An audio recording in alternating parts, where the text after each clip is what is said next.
We've seen it in MotoGP, and now it's time for World Superbike. From 2021, the long lap penalty will make its appearance at certain circuits, a new tool for our stewards to ensure that infractions are met with a fair punishment. But how does a grid face a prospect of this long lap penalty?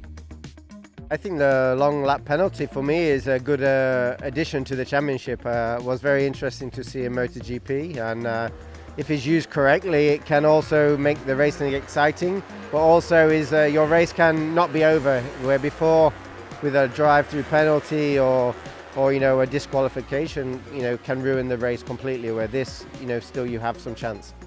I think it's better than drive-through or that 30 seconds at the end or something like that. I think a long lap penalty is the better decision till now that the organization make for this.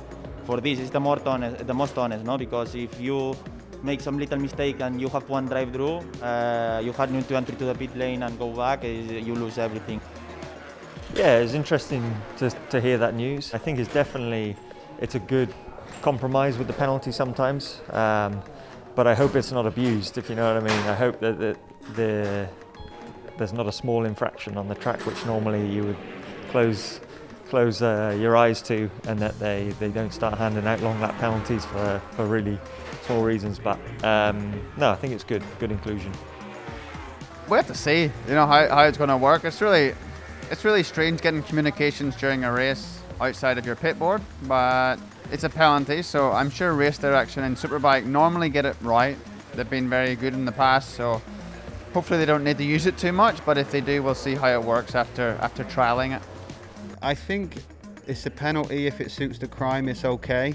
Like for example, I think for a jump start, I think it's good, because to do a ride-through penalty of the pit lane, which was like the old rules, this is kind of your whole race is done for gaining. Sometimes you lose more because you go and you stop on the start. So to do a long lap, I think it's more of a fair penalty. For track limits, it's quite strict in the GP I saw last year. Kind of maybe a bit too much you lose for what you gain again.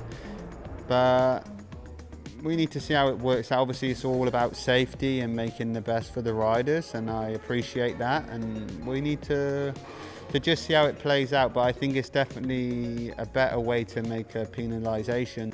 Perhaps they could do worse than ask for some advice from the uncrowned king of the long lap himself, one Johan Zarco.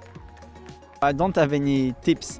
There are some riders, sometimes they try to take it to have like a training during the practices in case of penalty, but it's hard to say. It's if you are lucky, everything comes well. There is some different long lap all around the world, and some of them are not so complicated, like in Czech Republic, the one I did. Some others, they are pretty hard and very long, so that's tricky to do, and the one I did in Czech Republic was just everything came well, and I even did not realize that I did it so well. Zarco holds on to third, but you have never seen anything like it in your life.